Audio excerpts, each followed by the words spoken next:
सृष्टि बचपन से ही दिखने में सुंदर नहीं थी, लेकिन अमीर बाप की बेटी सृष्टि पर उसकी माँ जान छिड़कती। मेरी बेटी कितनी प्यारी है, भगवान सबको सृष्टि जैसी बेटी दे। सृष्टि धीरे धीरे बड़ी होती है। एक दिन सृष्टि की सहेली कहती है, तू दिखने में कितनी अजीब सी है, लेकिन मैं जानती हूँ हम सब में सबसे अच्छी शादी तो तेरी ही होगी। तेरे पापा अमीर जो है। और बता नहीं सकते यार, दहेज तो हर कोई देता है, ये क्या ज्यादा ले जाएगी अपने पति के लिए? अरे बड़े शहर में कोठी है इसके पापा की। अरे पापा की है ना, कौन सी इसकी है? इसकी होती तब तो कोई भी लड़का इससे शादी कर लेता। अरे पापा की मतलब पापा की है तो मेरी ही है ना? किसने कहा? अब तेरी तो तब होगी ना जब तेरा भाई ना हो। वैसे भी शादी के बाद सारी प्रॉपर्टी भाई के नाम होती है।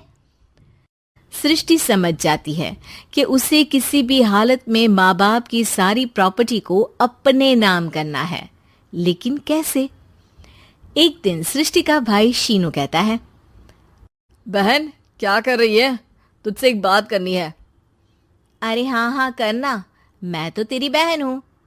बहन मेरी लाइफ में ना एक लड़की है, बहुत अच्छी है। मैं सोच रहा हूँ माँ और पापा से बात करूँ शादी के लिए।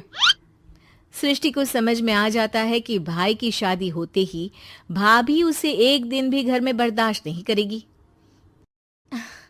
क्या बात है भाई, बताना कौन है वो? यार वो बहुत अच्छी लड़की है, पढ़ी लिखी है, मेरे साथ जॉब भी करती है। बस एक प्रॉब्लम है। प्रॉब्लम?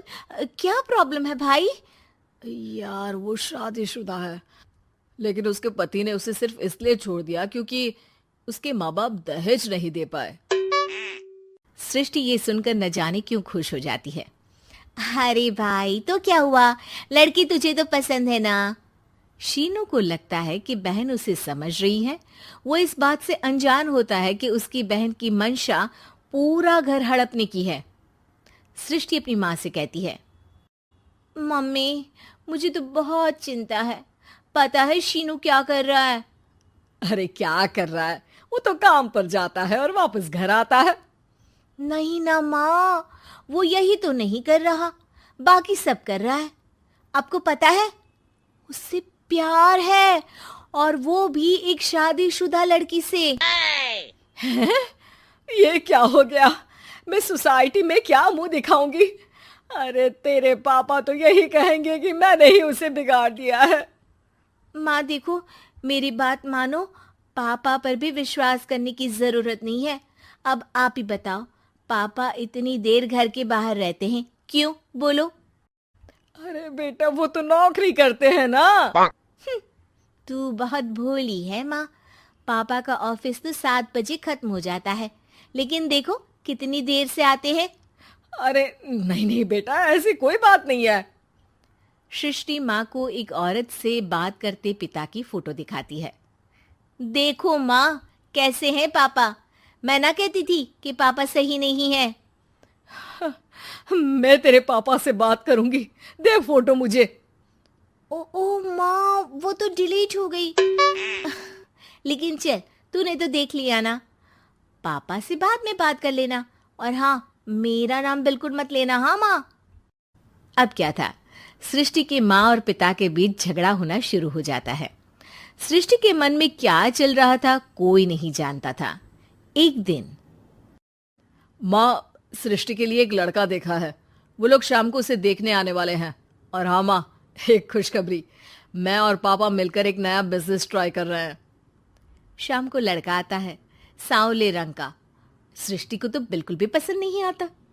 लड़की की माँ कहती है, लड़की का चेहरा तो कोई खास नहीं, लेकिन अगर मेरे बेटे को आप लोग सेटल कर दें तो मैं उसकी शादी आपकी बेटी से करवा दूं। सृष्टि को लड़का बिल्कुल पसंद नहीं था। उसे भाई पर गुस्सा आ जाता है। लड़के वालों के जाने के बाद कहती है, माँ देखा शीनू मेरे लिए कैसा लड़का लेकर आया, न दिखाने लायक न सुनने लायक, सेटल भी नहीं, वो भी हम करे। अरे माँ, मैं जानती हूँ ये मेरी शादी किसी भी घर में क्यों करवाना चाहता है। अरे कैसी बात कर रही है बहन? तूने तो देखा ना, लड़के को मैंने ही मना कर दिया तुझसे शादी के लिए। जिसने लड़का बताया था उसने उसकी बहुत तारीफ की थी। बात आई गई हो जाती है, लेकिन सृष्टि का मन शांत नहीं होता। क्या करूं, कुछ समझ में नहीं आ रहा। मेरी शादी हो गई तो ये लोग पूरी प्रॉपर्टी शीनू के नाम कर देंगे, मेरे हाथ तो कुछ लगेगा ही नहीं। तभी सृष्टि को आइडिया आता है। वो किसी वकील को फोन करती है। जी देखिए, अगर आपके मम्मी पापा का तलाक हो जाता है तो आपके पिता की आधी प्रॉपर्टी आपकी माँ के नाम हो जाएगी, फिर उसे वो किसी को भी दे सकती है। सृष्टि अब माँ को बेटे के खिलाफ भरती है। माँ, शीनू पर नजर रखा करो, वो जिस लड़की के प्यार में है ना वो शादीशुदा है। यहाँ आएगी, सारा पैसा रुपया जमीन जायदाद सब हड़प लेगी। पापा का भी हाल तुमसे छुपा नहीं है। ऐसा ना हो कि मैं और आप एक दिन सड़क पर भीख मांगे। हे भगवान, मैं तो जीते जी मर जाऊंगी अगर ऐसा हो गया तो। ऐसा हो गया नहीं माँ, ऐसा ही होगा। अभी समय है, आगे का सोच लो। मैं तो कहती हूँ पापा से आधी प्रॉपर्टी लेकर अलग हो जाओ। पापा की आधी प्रॉपर्टी भी हम लोगों को अगर मिल जाती है ना तो अगले 7 जन्म सफल समझो। बेचारी माँ बेटी के कहने पर पति से तलाक लेकर अलग हो जाती है। सृष्टि अब पैसों से गाड़ी और अपने दूसरे महंगे शौक पूरे करने लगी। उसके दोस्त भी उसके पैसे इस्तेमाल करते। सृष्टि, कल तुम कहाँ थी? मैं सारा दिन घर पर अकेली थी।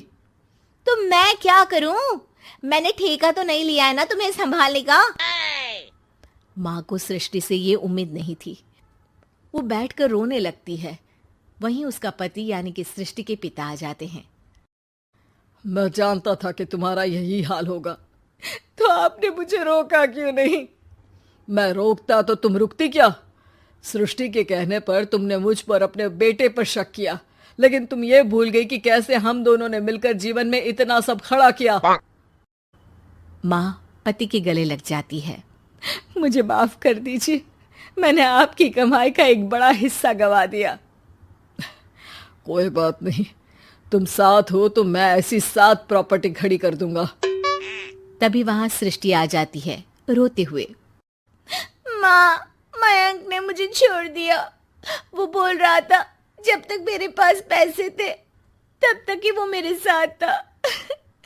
पापा, माँ, मुझे माफ कर दीजिए।